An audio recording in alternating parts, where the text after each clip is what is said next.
Bom dia! A gente está aproveitando um ambiente diferente hoje aqui, né, pastor?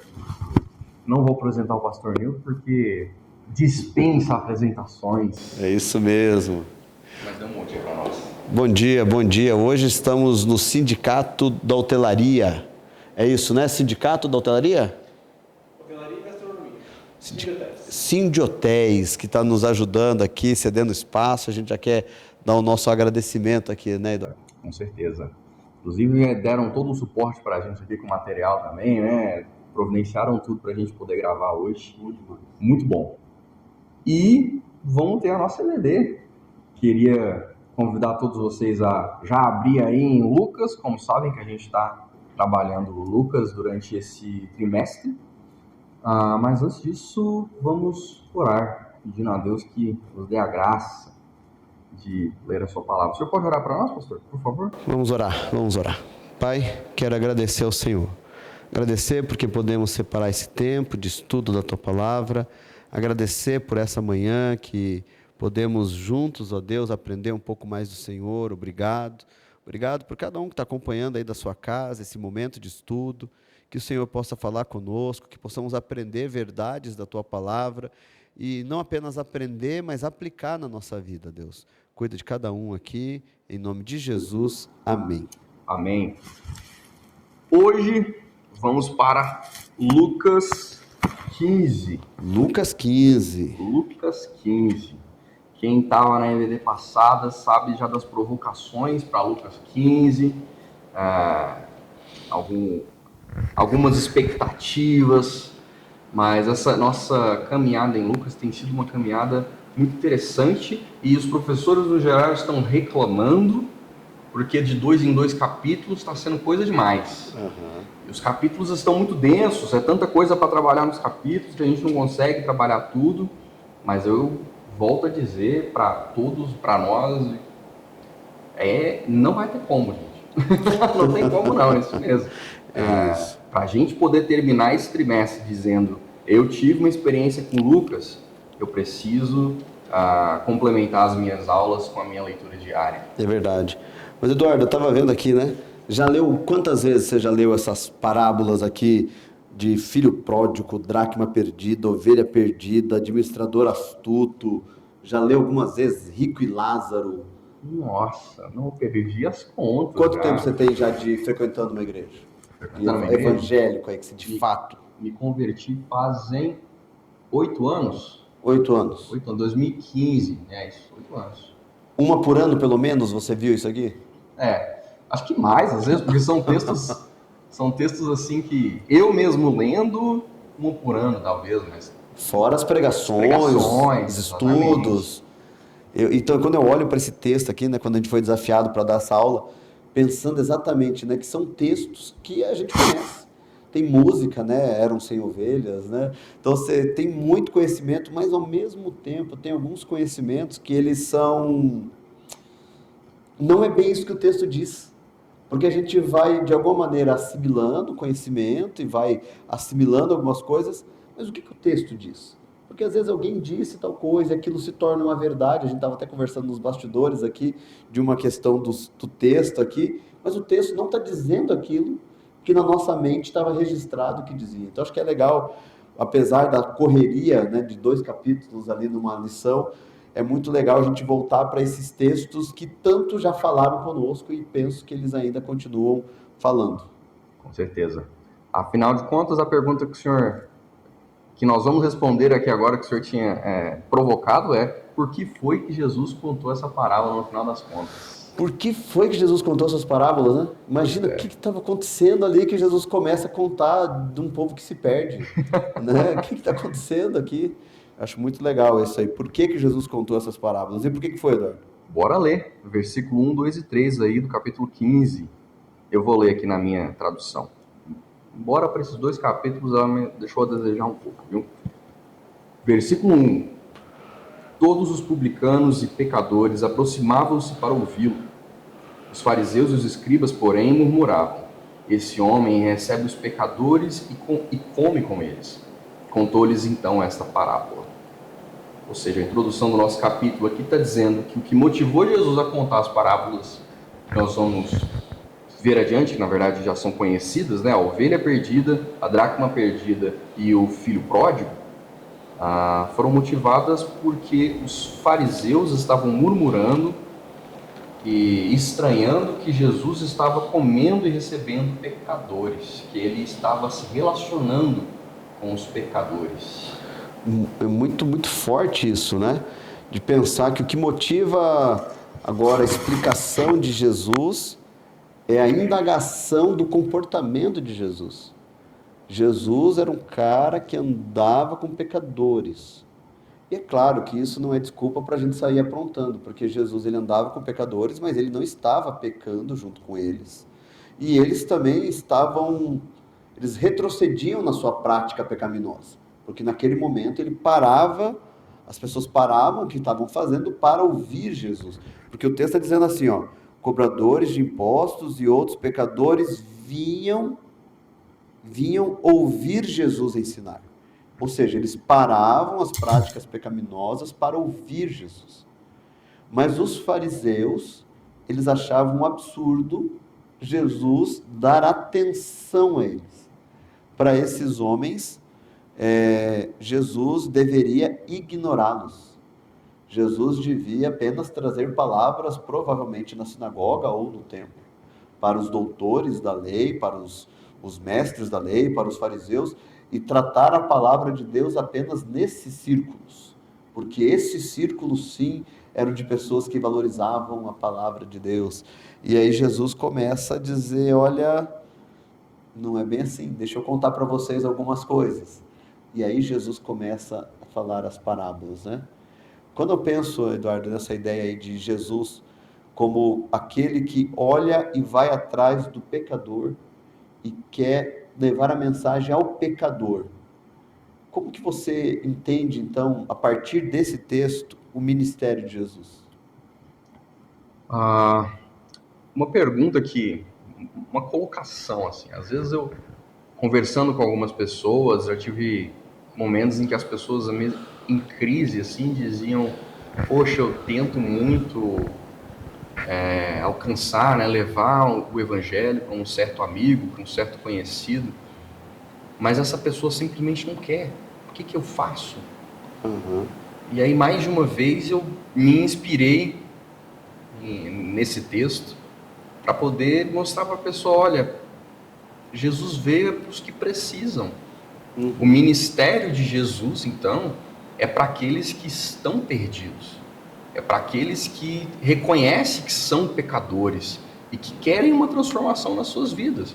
Por mais que às vezes, né, nós sabemos que, embora o ministério de Jesus fosse muito popular depois da sua morte e ressurreição, mas a sua ressurreição, vamos dizer assim, tímida, né? Ele não continuou chamando tanta atenção de todos, apenas um pequeno grupo se reuniu ali, continuou ali perseverando, e até mesmo alguns foram pescar, não é mesmo? Tipo, tem essa questão ainda. Mas, então nós sabemos que, embora ele fosse muito popular, muitos não de fato entregavam suas vidas e mudavam radicalmente as suas vidas e se convertiam. Mas quem estava ali ouvindo Jesus, tirando os fariseus que estavam lá para criticar, mas quem estava ali ouvindo Jesus é porque entendia que aquilo era muito bom. Olha, não é para mim não, às vezes está nesse nível a pessoa, né? Não é para mim não, mas é bonito. Então são pessoas que no mínimo admiravam muito aquilo que Jesus ensinava. Quer dizer, a palavra de Jesus e o foco de Jesus era para alcançar aquele que precisava. Não era para fazer bonito, não era oração para os outros ouvirem, é oração para Deus ouvir, é a palavra para alcançar o coração, não apenas para fazer um rito religioso, né? Era algo vivo, né? O que Jesus está trazendo é algo vivo, tanto é que daí ele vem com a paulada em cima, né? Porque quando a gente entende que as parábolas que nós vamos estudar agora, elas são resultado de uma explicação para esses homens que estão criticando a postura dele, é para mim que essas parábolas elas já tomam um significado muito, muito maior. Porque ele começa a falar aqui, e uma das interpretações, né, que nós temos nessas parábolas é da graça de Deus. Porque Jesus começa a mostrar a graça, onde o amor, o alcance de Deus vai, o que Deus é capaz de fazer, e quando ele consegue alcançar a alegria dele, a atitude dele, ou como a gente precisaria se alegrar e comemorarmos juntos, né? Ele traz uma outra visão para esses homens e também nos traz uma visão do que é o ministério de Jesus, né? Eu acho que é muito, muito profundo isso daí. O ministério de Jesus, então, nessa perspectiva de alcançar os que precisam. Alcançar os que precisam, gostei. E entrando ali na primeira parábola da ovelha perdida, a gente conhece muito bem ela, né? São 99 ovelhas, uma se perde, né? São 100 ovelhas, uma se perde, ele vai atrás dessa ovelha, o pastor vai atrás dessa ovelha, encontra essa ovelha e diz que com muita alegria ele bota ela em um ombro, leva para casa e chama os seus amigos, os familiares ali, para poderem se alegrar com ele, porque ele encontrou a sua ovelha, que estava perdida. E aí no versículo 7, ele diz: eu vos digo que do mesmo modo haverá mais alegria no céu por um só pecador que se arrepende, do que por 99 justos que não precisam de arrependimento. Como é que está na sua versão, pastor, esse não precisam de arrependimento? Que não precisam se arrepender. Que não precisam se arrepender. Eu costumo dizer, e a gente tem bastante nesse capítulo 15 e 16 aqui, a Bíblia provoca a gente tem que parar, a gente tem que se sentir provocado por esse não precisam de arrependimento. Como assim não precisam de arrependimento? Alguém não precisa de arrependimento? Será que existe um grupo de pessoas que realmente são tão santas que elas passam por essa vida de uma forma assim até pacata? Porque fez tudo certo mesmo, não, agora é só ir para o céu mesmo, porque não tem nada para me arrepender. Acho que não é bem isso que Jesus está querendo dizer, né? Então, quem seriam esses 99? Dentro aqui do nosso, até mesmo do para quem Jesus está falando, né? São os fariseus ali que estavam criticando ele e escribas por estar comendo com pecadores. O 1 ali então é o pecador. Os 99 são os fariseus e escribas que não precisam se arrepender porque já são povo santo de Deus. E a interpretação mais comum que a gente vê é 99 é o povo que está na igreja e esse 1 é o cara que se desvia ou o cara que não veio para a igreja ainda. E não é o que o texto está dizendo. Não é. Né? O texto, como é aquela música 99? É a do Morada? Impressionante. Não é do Não é do Morada, Morada, não. Acho que é do Saad. É, de alguém. Como que é a música? Deixa as 99 só para me encontrar. E eu lembro que alguém dizendo assim, ele deixar as 99 só para me encontrar é uma coisa muito falando de mim, né? Alguém já fez crítica a essa música, mas a ideia do texto bíblico mesmo, que ele prefere deixar essas outras 99 para encontrar essa uma, mas não que as 99 não sejam importantes. Veja, as 99 são importantes, elas estão lá guardadas, elas estão lá, mas o que o texto está dizendo é sobre a alegria de Deus ao ver alguém que se arrepende, do que 99 que se acham bons o suficiente, que não precisam se arrepender. É muito mais essa ideia, né? De alguém numa postura, eu não preciso.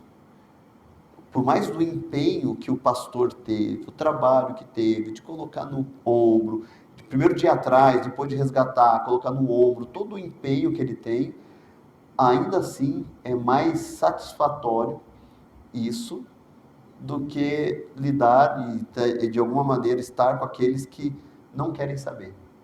Aqueles que acham que já está tudo bem, já consegui, já conquistei, que estão acomodados na sua postura religiosa. E ainda vem, como o senhor mencionou, né? Geralmente a gente se interpreta como aquele que está desviado da igreja. E não é bem assim, porque essa uma é a arrependida. Exato. O arrependido geralmente não está desviado da igreja. Exato. Pelo contrário, né? Aham. O desviado a gente vai estudar depois, que tá mais pra frente. Tem um desviado aqui para falar dele, né? É um dos próximos ali, né? Sim. Mas isso é muito, muito forte. Quando a gente pensa o seguinte: qual ovelha nós somos? Nós somos a ovelha arrependida? Ou nós somos a ovelha que se julga sem necessidade de arrependimento? Eu acho que esse questionamento vale para a gente quando a gente lê esse texto. Eu estou na condição ali do pecador que procura ouvir Jesus, ou eu estou na condição do fariseu que julga tudo que é falado, que analisa palavra por palavra, que discorda daquilo que Jesus está dizendo, quando toma uma postura, Jesus está dizendo isso, mas eu penso diferente. A Bíblia diz, mas eu penso. Esse é o fariseu que está baseado no que ele pensa, no que ele acredita, no que ele acha. É a Bíblia que ele fez para si. Uhum. E aí, por isso que eu penso, o sondar, né? Quem sou eu nessa história? A ovelha arrependida? Ou o pecador, publicano, que ia lá ouvir Jesus? Ou o fariseu, que tem um conhecimento grande sobre as coisas de Deus, mas não quer saber de fato de Deus? E dificilmente essa rejeição vem tão explícita, né? Uhum. Às vezes vem, quando vem, eu acho que até significa uma certa clareza no coração da pessoa. Por exemplo, meu pai. Acho que tem momentos que eu debati com meu pai algumas questões da Bíblia e ele coloca assim, isso aí eu acho que não é bem por aí não. Pô, beleza, ele sabe que ele não acredita, ele não está pervertendo a palavra. Uhum. O que hoje, infelizmente, nós vemos muito são pessoas que fazem o que você falou. Ela tem a própria Bíblia dela e ela dá um jeito de assumir que a Bíblia, na verdade, é a Bíblia dela. Exato. O exemplo mais clássico, né? Poderia pensar em outros aqui sobre Jesus, mas o mais clássico é Jesus é amor. Então, quando ele fala, aí eu venho para a minha escritura aqui e vejo ele sendo duro, por exemplo, com o adultério. Não, mas o que importa é que Jesus é amor, entendeu? Você sabendo isso, e que amor que é? O amor que está escrito nas escrituras? Não, o amor que eu acho que é. Exato. E aí é pior ainda, né? É isso mesmo. Ok. Vamos seguir? Vamos seguir. O senhor acha da gente seguir pro filho pródigo, que é um outro texto grande? Vamos lá. Ok, filho pródigo. Já é um texto bem conhecido e talvez não valha a pena nós fazermos a leitura dele completo aqui. Mas vamos ressaltar algumas coisas. Nós sabemos aqui da história do filho pródigo, ela é o seguinte. Um homem tem 2 filhos, esse homem tem uma herança para partilhar, mas geralmente a gente partilha a herança quando, não necessariamente quando morre nessa situação aqui, mas quando o senhor já está velhinho, né? Ele já não vai ser mais o patriarca da família, pensando numa situação assim, ali seria a hora de compartilhar essa herança. Então o filho mais novo chega ao pai e diz, me dá a minha parte da herança. O pai assim o faz, separa a herança para o filho mais velho, o filho mais novo, e o filho mais novo pega isso e vai para a cidade, né? Vai para outro lugar longínquo, como está escrito na minha tradução, um lugar longe. E lá ele gasta toda a sua herança com coisas devassas, assim está escrito na minha. E depois aquela região em que ele estava sofre uma grande pobreza, uma crise, e ele, para se sustentar, vai trabalhar para um cara que coloca ele para cuidar dos porcos. E ele ali cuidando dos porcos queria comer as bolotas que davam para os porcos. Imagina que são aquelas bolotas de repolho. Acho que é alguma coisa assim, pelo menos nos desenhos que eu vi, o porco estava comendo repolho.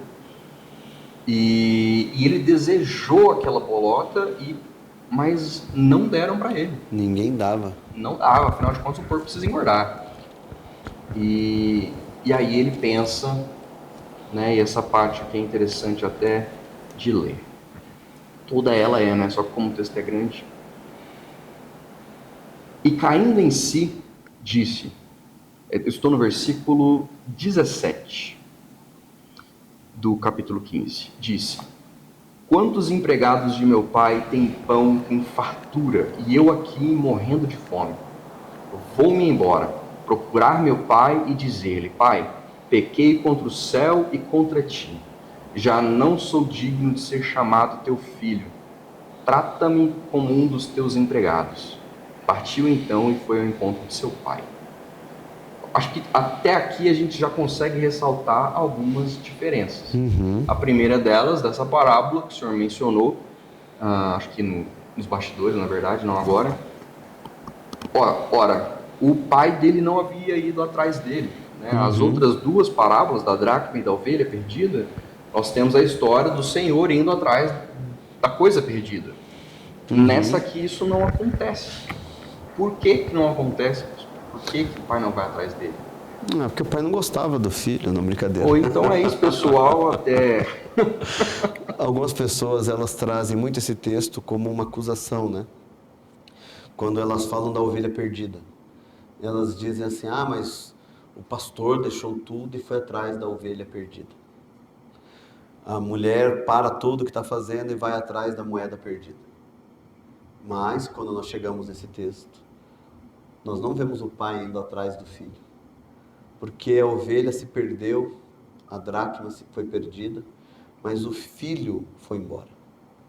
E aí muda a situação, porque nosso Deus, Ele é um Deus que nos ama tanto, que Ele inclusive nos dá a liberdade de escolhermos o caminho que nós vamos seguir. E eu gosto muito dessa ideia de liberdade e ao mesmo tempo sofro muito com ela. Porque algumas vezes eu já quis pedir a Deus: Deus, me tira o meu livre-arbítrio. Eu não quero escolher não, Deus, eu não sei escolher. Já fiz essa oração, vamos já. E na verdade essa é a oração que a gente precisa fazer mesmo, de entrega, né? É uma oração de entrega. Mas ainda assim, mesmo depois que entregamos, a gente vai precisar continuar entregando. E quando a pessoa decide ir para longe, não significa que o pai não ama, tanto é que na sequência o texto vai dizer que o pai estava olhando e o pai viu o filho ao longe. E eu sempre tenho a imagem que eu tenho, a imagem de um desenho que eu vi quando criança, de um pai olhando pela janela. As casas nem tinham as janelas que a gente tem hoje, né? Mas no desenho era uma janela muito parecida, assim, Jesus, o pai olhando e vendo lá no caminho o filho vindo. E aí o pai sai correndo em direção ao filho. De tão desejoso que o pai estava. Então, por que o pai não foi atrás? Porque ele não amava? Não, ele amava muito. Amava tanto que deixou o filho tomar as decisões da vida dele. Porque senão esse filho nunca ficaria ali por amor ao pai. Apenas porque ele não tinha opção. E o pai deu a opção. Para que ele ficasse só quando ele entendesse que ali era o lugar dele. Mas esse pai sofreu. Continuou amando. Então é uma das histórias mais lindas. A gente até fez uma campanha, né, do filho pródigo aqui na igreja. Estudamos detalhes por detalhes aí desse texto. Muita coisa. O símbolo da sandália, do anel.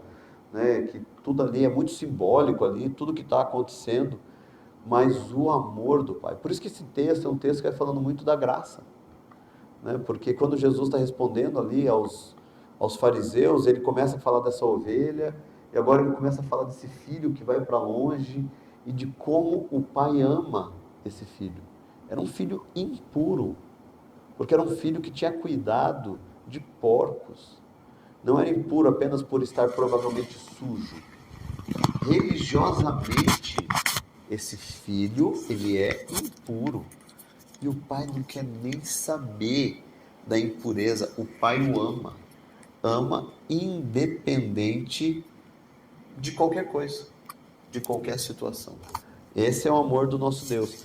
E para o fariseu isso é um choque. Para o fariseu isso é muito difícil de aceitar.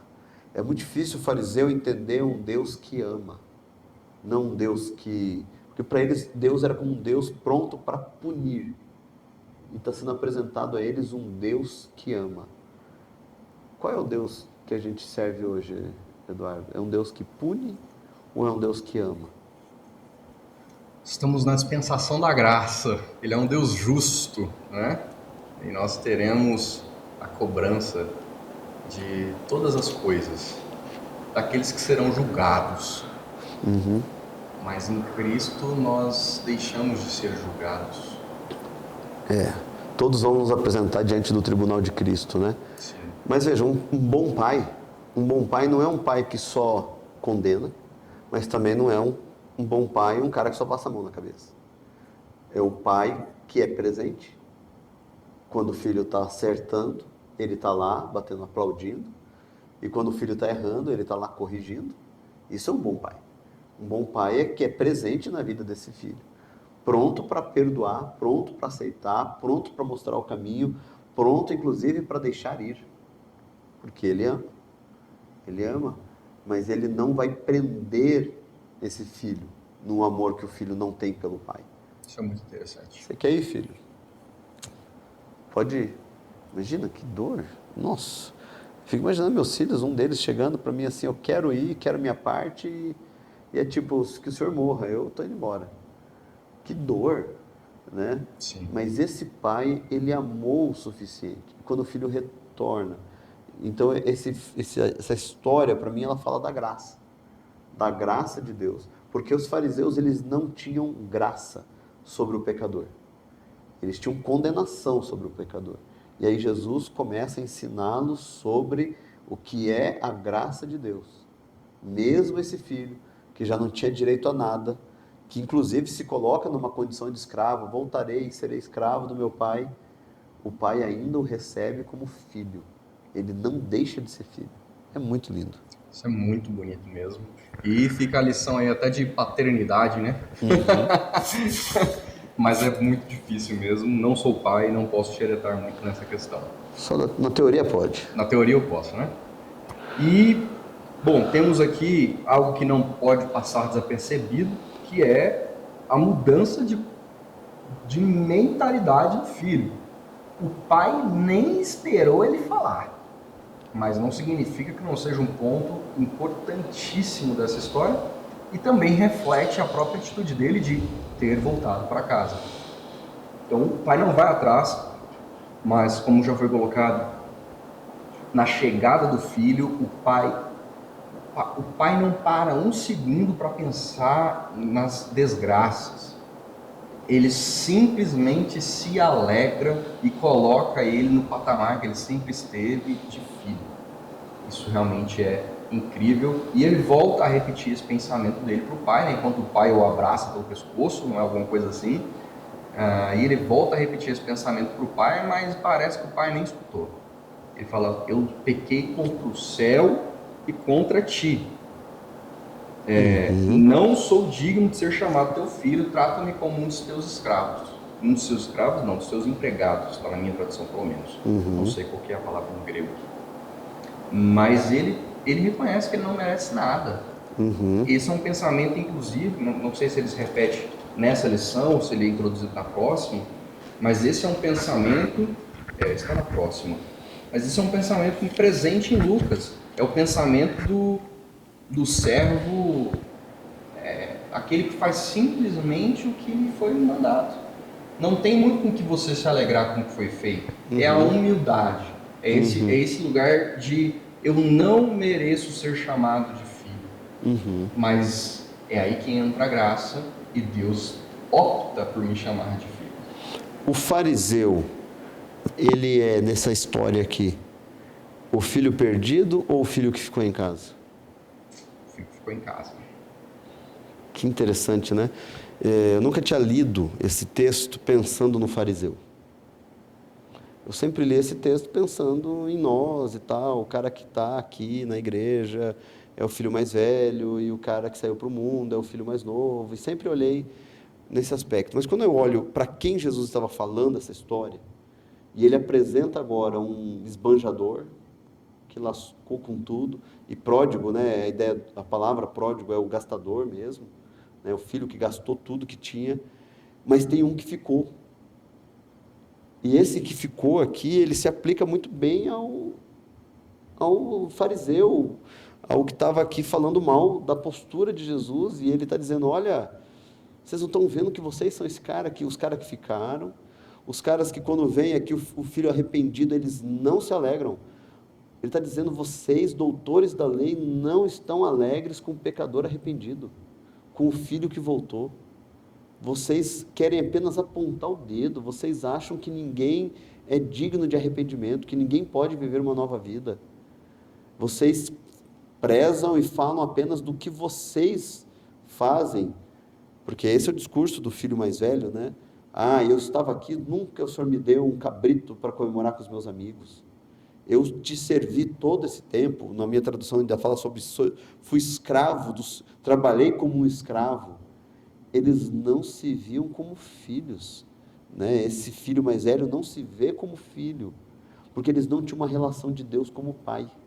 Jesus veio introduzir essa ideia. Para eles era assim, era de servidão, porque a lei era uma servidão, ela servia como algo como escravidão mesmo. E aí Jesus está dizendo, olha, vocês entenderam tudo errado. Vocês entenderam como esse cara, como o filho mais velho. Você já tinha lido esse texto pensando nisso? Não tinha pensado nisso. Nem você, né? Aposto que alguém falou assim. Eu já tinha, entendi. Ok, muito bom. E aí, pensando nisso, só mais um pouquinho aqui, pensa exatamente que isso também vai aplicando para a gente como alguém da igreja, aí sim, né, a gente aplicando para hoje, né? A ideia da gente viver uma relação de Deus como pai, não viver uma relação de Deus com Deus, né? Apenas uma relação religiosa de obrigações religiosas na igreja, obrigações eclesiásticas. Precisa ser uma relação de pai e filho. Porque Jesus, o pai da história, que ele diz, olha, o que é meu é seu. Nós estamos juntos. Vamos lá, vamos celebrar. E ele termina dizendo exatamente isso, ó. Mas tínhamos de comemorar esse dia feliz, pois seu irmão estava morto e voltou à vida, estava perdido e foi achado. O pai está dizendo que o filho perdido, ele foi achado. O filho mais velho também não estava perdido? Ele foi achado. É porque eu relaciono aí com as ovelhas. Porque nós estamos falando do arrependido. Sim. O filho mais velho, nem necessidade de arrepender-se ele via. Porque ele estava ali. Ele achava que o pai tinha, na verdade, a obrigação de, aquilo que você falou, né? De ter feito apenas o básico e ele, só por causa disso. Não havia arrependimento. Porque para experimentar a graça, precisa de arrependimento. Sem arrependimento, a gente não experimenta a graça. A graça, ela é derramada sobre todos. Mas só usufrui da graça os que se arrependem. Porque o texto ele vai dando essa ideia da ovelha, e que a alegria no céu por uma ovelha que se arrepende, por um só pecador que se arrepende, do que por 99 justos que não precisam. Nós vemos aqui a alegria do pai, e o pai dizendo, nós precisamos nos alegrar com o teu irmão que estava perdido. Mas o filho mais velho estava perdido dentro de casa. Continuava perdido, né? E continuava. Porque não se arrependeu. Porque não se arrependeu. Para mim, isso é a graça de Deus. E aí vem para a gente, né? Qual é a nossa capacidade hoje de olhar para situações e experimentarmos arrependimento? Ou nós somos conduzidos por um orgulho? Eu ia falar orgulho santo, mas não é orgulho santo, não tem como. É esse pecado mesmo de orgulho, onde nós nos colocamos maior e melhores que outros. Maior e melhores que outras denominações, maior e melhores que outros grupos cristãos, maiores e melhores, porque a gente acha que nós somos detentores de alguma coisa. Enquanto se nós tivermos, né, altivez, a gente não experimenta a graça. Porque onde abundou o pecado, superabundou a graça. Então, quando eu reconheço os meus pecados, ali se manifesta a graça. Então, eu preciso passar pelo reconhecimento. Sou pecador. Eu estou perdido, mesmo que esteja dentro de casa. E aí eu experimento a graça, e a festa, e a alegria. E isso muda a nossa história, né? Legal. Muito, muito legal. a importância do arrependimento, da humildade e reconhecermos que nós não mereceríamos nem mesmo estar ali como servos. Isso, legal. Show. Vamos pro 16? Vamos pro 16, agora que o negócio fica interessante. Agora fica, eu achei que já estava interessante já, pastor. Não, agora fica mais interessante. Vamos pro 16, começando ali. A minha traz o título 16, de o administrador infiel. Como é que tá na sua, pastor? O administrador astuto. Astuto. Eu não sei qual é pior. Qual é pior, né? Acho que astuto já traz a parte mais importante do texto, né? Uhum. Mas o infiel traz a parte mais polêmica do texto. Então, vamos lê-lo. Vamos lá. Vou pedir para o senhor ler para nós, pastor, por favor. Pode ler até o versículo 8, 1 ao 8. Vamos lá. Jesus contou a seguinte história a seus discípulos. Um homem rico tinha um administrador que cuidava dos seus negócios. Certo dia, foram lhe contar que esse administrador estava desperdiçando seu dinheiro. Então mandou chamá-lo e disse: "O que é isso que eu ouço a seu respeito? Preste contas de sua administração, pois não pode mais permanecer nesse cargo." O administrador pensou consigo: "E agora? Meu patrão vai me demitir. Não tenho força. Não tenho força para trabalhar no campo e sou orgulhoso demais para mendigar." Esse daí se conhecia, hein? "Já sei como garantir que as pessoas me recebam em suas casas quando eu for despedido." Então ele convocou todos que deviam dinheiro a seu patrão. Perguntou ao primeiro: "Quanto você deve ao meu patrão?" O homem respondeu: "Devo 100 tonéis de azeite." Então o administrador lhe disse: "Pegue depressa sua conta e mude-a para 50 tonéis."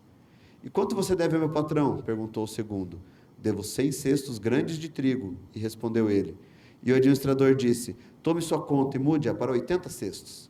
O patrão elogiou o administrador desonesto por sua astúcia.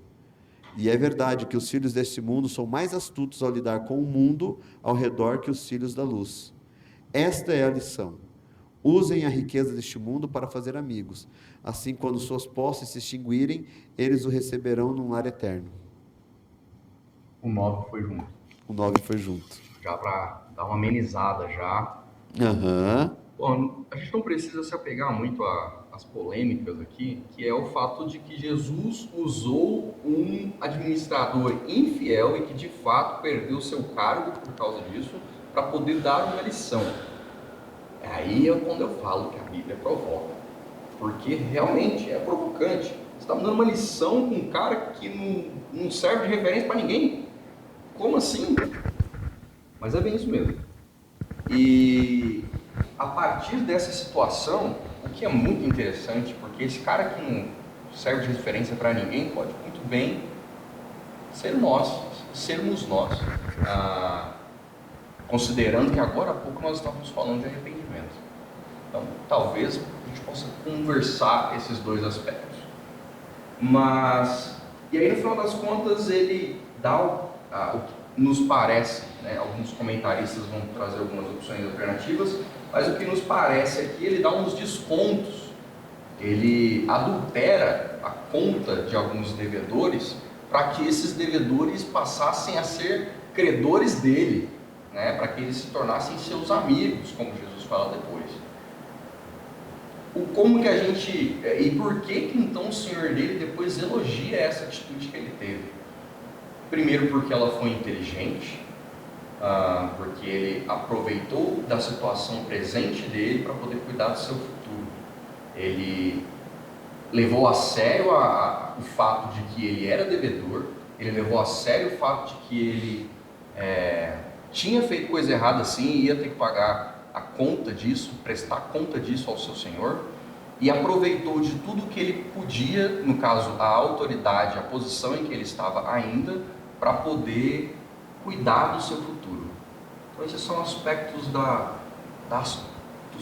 astúcia desse administrador que foram louvados pelo Senhor dele, e esses aspectos da astúcia são os pontos principais desse texto, onde Jesus depois então no versículo 9 vai dizer: façam da mesma forma, né? Fazei amigos com o dinheiro desse mundo, a fim de que no dia em que faltar o dinheiro, estes vos recebam nas tendas eternas. E aí, pastor? O senhor tem a me dizer sobre isso? Esse texto é ruim, né, cara? É ruim de discuti-lo, né? Assim, porque é um texto que ele foge muito do padrão. Jesus, ele vem complicar a vida da gente com um texto desse, né? Não, de verdade, você olha para esse texto e você fala assim, então pronto, posso fazer a maracutaia, tá liberado. Não, mas o texto não está falando disso, né? O texto está mostrando o que é um padrão de quem é assim. E ele está dizendo, olha, quem é assim é guiado por isso. O cara, ele é guiado por aquilo. E existe essa linha na vida dele. E ele está sendo astuto, então o patrão o elogia porque ele deu um jeito dentro do conhecimento e do poder dele. E é isso que ele trabalha. E ele consegue coisas e dá o seu jeitinho, é meio brasileiro esse cara, dá o seu jeitinho, mas a questão aqui é finanças. Como o cara lida com recursos, com aquilo que ele recebe. Tanto é que na sequência ele começa a trabalhar agora, Jesus começa a trabalhar sobre o que é fiel no pouco, também é fiel no muito. Ele começa a falar agora da honestidade, né? Na sequência agora ele vai trazer algumas ideias ali que a gente não consegue servir a Deus e ao dinheiro. Então, quando eu olho para esse texto ele é quase uma incoerência. Não é uma incoerência, mas ele traz um aspecto tão dúbio ali para a gente, que a gente fica assim, peraí, então, é certo fazer o errado? Não. Mas Jesus, ele vai mostrando quantas pessoas que são guiadas por isso, elas precisam, então, agirem dentro disso, porque é isso que elas conhecem de vida. Esse é o padrão para elas. E aí o patrão elogia, tanto é que o patrão não fica bravo, o patrão fala, olha, que bicho esperto, é ligeiro. Esse foi ligeiro. Mas o cara continua errado. E isso que é interessante, porque ele dá um ar de que o cara foi certo. Não, ele trabalhou muito bem com aquilo que ele tinha, com aquilo que ele conhecia e com quem ele era. Esse era ele. Ele foi negligente com seu patrão antes de sair, e ele se mostrou negligente na sua saída, porque ele fez o patrão mais uma vez ter prejuízos. Então ele mostrou que ele se preocupa com ele. Ele garante amizades, ele garante ser recebido por outros, mas por quanto tempo? Quantas outras maracutaias ele vai ter que se colocar para garantir o seu futuro? E eu gosto porque daí no versículo 10 diz, aqui para mim que daí começa o contraponto, Jesus ele fala até aqui e aí vem o contraponto. Se forem fiéis nas pequenas coisas, também o serão nas grandes. Esse cara não era fiel nas pequenas. E ele não foi nas grandes, ou ele não foi nas grandes e não foi nas pequenas. Mas se forem desonestos nas pequenas coisas, também o serão nas maiores. E se vocês não são confiáveis ao lidar com a riqueza injusta desse mundo, que era o que esse cara fazia, quem lhes confiará a verdadeira riqueza? E se não são fiéis com os bens dos outros, por quem alguém lhe confiaria o que é de vocês? Então Jesus não elogia o cara. Parece, né, que Jesus aqui ele estava assinando embaixo o comportamento desse cara. Mas quando Jesus começa agora a falar sobre a fidelidade, padrão, o que Jesus está dizendo, aquele é o padrão de um cara que não conhece, injusto. Esse é o destino dele. Mas quem vai confiar nele? E aí o versículo 13, ninguém pode servir a dois senhores, pois odiará um e amará o outro, será dedicado a um e desprezará o outro. Vocês não podem servir a Deus e a Mamon, ou ao dinheiro. Então Jesus ele começa a mostrar essa diferença de comportamento. E ele usa aqui como referência o dinheiro, o trabalho, a nossa postura. Qual será a nossa postura? Seremos trabalhadores astutos ou trabalhadores fiéis? Porque eu acho que é essa relação que ele começa a fazer. Né? Eu acho que o título poderia ser, né, o trabalhador astuto versus o trabalhador fiel. Quais deles seríamos? O astuto ou o fiel? Astúcia, até que ponto ela é bem vista, é correta, e até que ponto ela não vai de encontro à minha fidelidade. Quando eu começo a racionalizar o pecado. Isso é astúcia. Quando eu começo a dizer, não, você falou tal coisa. Não, eu não disse isso. Eu disse tal coisa, só para não dizer que eu de fato disse aquilo, mas o que eu queria dizer sempre foi aquilo outro. Astúcia. Eu compreendo que tem esse ponto da fidelidade, é um ponto muito importante nessa perícope como um todo, ainda que o elogio dado a fazer o bom uso dos seus recursos também o seja.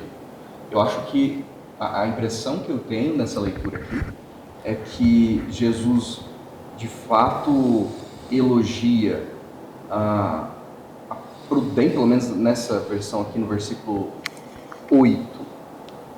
E o Senhor louvou o administrador desonesto por ter agido com prudência. Aí está a astúcia. O desonesto por sua astúcia. Astúcia. O patrão elogiou. O patrão. Pois os filhos deste século são mais prudentes com sua geração do que os filhos da luz. Aqui eu já entendo que seja uma fala de Jesus. Uhum. Aqui então eu entendo que, de fato, a astúcia aqui, ou essa inteligência, não a astúcia no sentido da infidelidade, mas da inteligência, do bom uso dos recursos, ela está sendo elogiada e Jesus está dizendo, olha, ele vai introduzir, inclusive, ali no versículo 16, a questão daqueles que entram no reino de Deus pela força. Acho que a partir do momento que eu entendo que eu estou administrando recursos do reino de Deus, eu preciso fazer eles renderem. Eu preciso administrá-los de uma forma inteligente. Então, nesse sentido, há um elogio, mas definitivamente há uma repreensão à infidelidade, que percorre ali claramente a partir do versículo 9, né? Terminando com não poder servir a Deus e ao dinheiro. E é interessante que no versículo 14, os fariseus que tinham grande amor ao dinheiro ouviam isso tudo e zombavam de Jesus. Então ele lhe disse, vocês gostam de parecer justos em público, mas Deus conhece o seu coração. Aquilo que este mundo valoriza é detestável aos olhos de Deus. Porque o coração dos fariseus estava no lugar errado. Eram homens que se diziam pregadores do Senhor e tal, mas eles não estavam com o coração no lugar certo, não. Aonde estiver o seu tesouro, ali estará o seu coração, né? E o coração deles, o tesouro deles não estava em Deus. O tesouro deles estava em tudo que é outras coisas, né? E por isso para eles era tão difícil aceitar algumas coisas. E eles não eram fiéis ao Senhor de fato. Eles davam dízimo do endro e do cominho, como a gente estudou, e tinham que fazer isso mesmo, mas eles desprezavam as outras virtudes ali e práticas que Jesus tanto queria que fossem feitas, né? Sim. Ok. Vamos seguir? Vamos seguir. Deixa eu dar uma olhada no nosso tempo aqui. Temos alguns minutinhos aí. Nós lemos então aqui agora os fariseus, amigos do dinheiro, e também já mencionamos, né, só para ler oficialmente aqui o versículo 16, a lei e os profetas até João, daí em diante é anunciada a boa nova do reino de Deus, e todos se esforçam para entrar nele com violência. Como é que está na sua versão, por favor, pastor? Até a chegada de João, a lei de Moisés e a mensagem dos profetas eram seus guias. Agora, porém, as boas novas do reino de Deus estão sendo anunciadas e todos estão ansiosos para entrar. Não tem a parte da violência aí, não. Não, Ele transformou só nessa ansiedade. Isso. Talvez é mais fácil o céu e a terra desaparecer que ser anulado até o menor traço da lei de Deus. Aí esse já é versículo da sequência. O versículo seguinte. Ok. Isso comunicando com tudo que a gente está trabalhando aqui desde o capítulo anterior, né, do capítulo 15, onde Jesus fala com os fariseus, os escribas ali, que estão enciumados, né, com as pessoas que estão entrando no reino de Deus pelo seu arrependimento. E aqui parece que ele dá um alerta para eles, né? Olha, agora a boa nova do reino de Deus é para todos. E eles estão entrando com tudo. Eles estão vindo com tudo, então vocês sacodem a poeira aí e vem também. Como que é o seu versículo 16 aí? A lei e os profetas até João. Não sei se esse meu português aqui não acompanha ou se faltou alguma coisa. Daí em diante é anunciada a boa nova do reino de Deus, e todos se esforçam para entrar nele com violência. Não tem nada antes do versículo 16, então, ali? Pois é, não tem. No 15 ali, ele termina com o que é elevado para os homens é abominável diante de Deus, que é de fato o final do 15 ali mesmo. Mas o 16 ficou estranho, essa primeira... Porque aqui a ideia é que até a chegada de João, a lei de Moisés e a mensagem dos profetas eram seus guias. Sim. E é isso mesmo, até João, porque João vem como Elias, né, para anunciar a vinda de Jesus, até ali eles eram guiados pela lei. E a lei ela não deixou de existir, né? A lei ela continua. Mas está dizendo que agora, porém, as boas novas do reino de Deus estão sendo anunciadas e todos estão ansiosos para entrar. Chegou o momento de o povo poder entrar, chegou o momento. Antes, nós tínhamos um padrão, agora esse padrão ampliou-se, mudou agora a maneira de você conquistar e chegar até o céu. E isso aí vai trazendo uma nova revelação, né? Uma nova verdade. Vamos seguir. Vamos para Lázaro. Vamos, última parábola do texto. É a última, nós não estamos com muito tempo, então vamos trabalhar ela. É outra parábola já bem conhecida, e como nós havíamos conversado mais cedo, uma das dificuldades que se pode ter com ela é não compreender que ela é uma parábola. Exato. Algo que, dentro até mesmo do contexto aqui, fica claro, são só parábolas que a gente está trabalhando, né?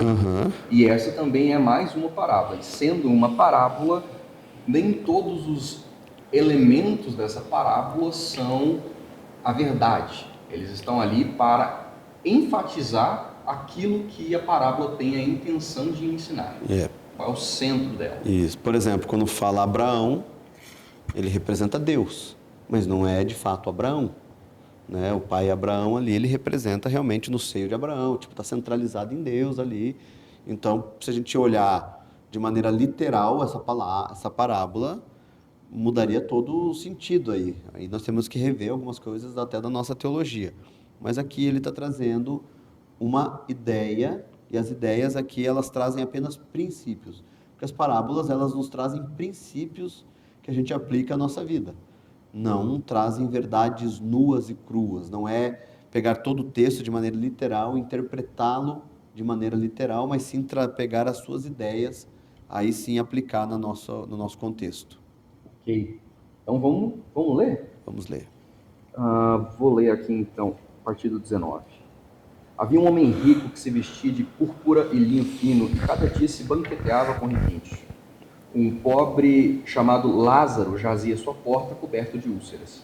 Desejava saciar-se do que caía na mesa do rico. E até os cães vinham lamber-lhe as úlceras.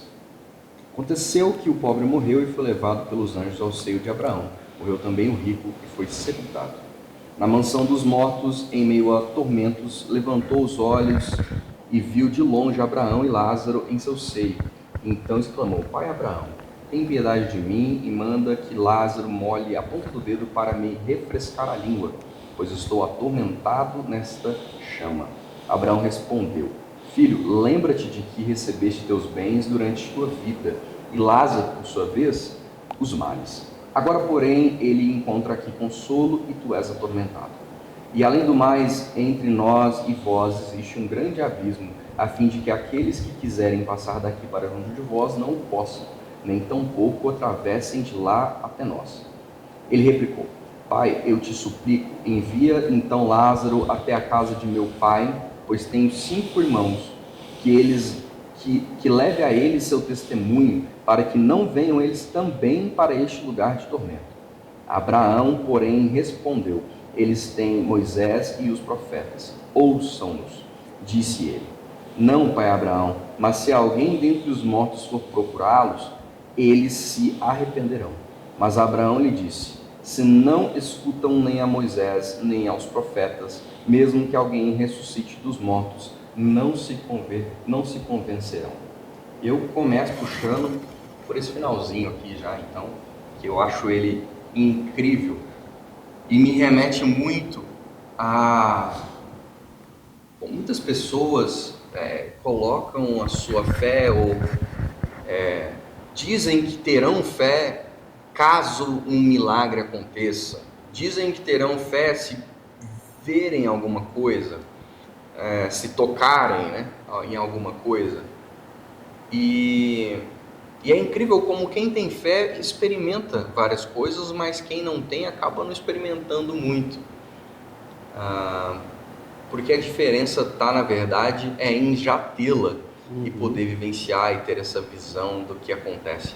Mas o meu ponto principal aqui, na verdade, e eu penso nos hebreus, caminhando, saindo do Egito e caminhando até a Terra Prometida, os 40 anos em que eles estiveram no deserto, vivendo todos os 40 anos na base dos milagres, na alimentação, na moradia, no não desgaste do sapato, na água que eles encontravam, tudo na base do milagre. Nas vitórias que depois tiveram, né, quando já entraram ali através de Jericó ali, né? E enfim, então eles vivenciaram muitos milagres. E esse é o povo que depois disso ainda sofreu muito pela sua falta de fé, por estar vivendo, vamos dizer, falta de fé assim, por não estar vivendo uma fidelidade a Deus, né? Em seguida você vai entrar em Juízes, que é um livro terrível, que mostra a decadência do povo de Israel cada vez pior. Então, assim, não são prodígios, milagres, sinais que garantem a fé, a fidelidade de alguém a Deus. Na verdade, eles cumprem outros propósitos, mas esse não. Verdade. É legal quando você fala de começar por aqui, que eu pensei também de começar por aqui, porque isso que você falou dos milagres, e mesmo que alguém ressuscite dos mortos, Jesus ressuscitou. Então, mesmo que eles vejam tudo, eles não crerão em Jesus. Eu fico imaginando Jesus falando isso aqui para os fariseus. Ele está dizendo, olha, os caras, eles estão querendo, vocês querem às vezes algumas coisas, mas vocês estão vendo, mas vocês têm a lei, vocês têm Moisés, e vocês não cumprem, vocês não vivem. Eles que fiquem com Moisés e com os profetas, que eles ouçam os Moisés e os profetas, porque Moisés e os profetas falavam de Jesus, apontavam para Jesus. Então, mesmo com a ressurreição de Jesus, eles não vão crer. Então, mesmo que a pessoa veja milagres, eu conheço várias pessoas aí que experimentaram milagres na sua vida, mas não vieram, porque elas não creram naquele que ressuscitou dos mortos, que é Jesus. Elas não conseguiram crer nele, porque elas não creram antes. Elas não creram na sua palavra, elas não creram naquilo que foi pregado. E elas veem milagres, milagres e milagres, mas não conseguem de fato crer. Sim. Eu tive uma experiência antes de me converter, eu tive uma experiência de ver a mão de Deus cuidando de mim ali e ainda cético, sabia que aquilo ali tinha sido sobrenatural, eu tinha convicção disso. E talvez a única coisa que essa experiência me valeu, é estranho quando eu conto ela, não vou contar ela com detalhes aqui, me procurem, eu conto. Mas quando eu conto ela é estranho, porque o resultado óbvio dela era eu me converter, mas eu não me converti. Não me converti, a única coisa que aquilo fez foi, primeiro, eu fiquei um tempo pensando sobre aquilo, depois passou mais de ano depois daquilo, e talvez tenha servido para deixar uma cuca na cabeça. Fiquei encucado. Então, no momento de procurar a Deus, ele veio à tona. Mas o momento de procurar a Deus não foi causado por aquilo. Então, pensando no Lázaro como um todo, eu penso nos princípios que estão aqui, né?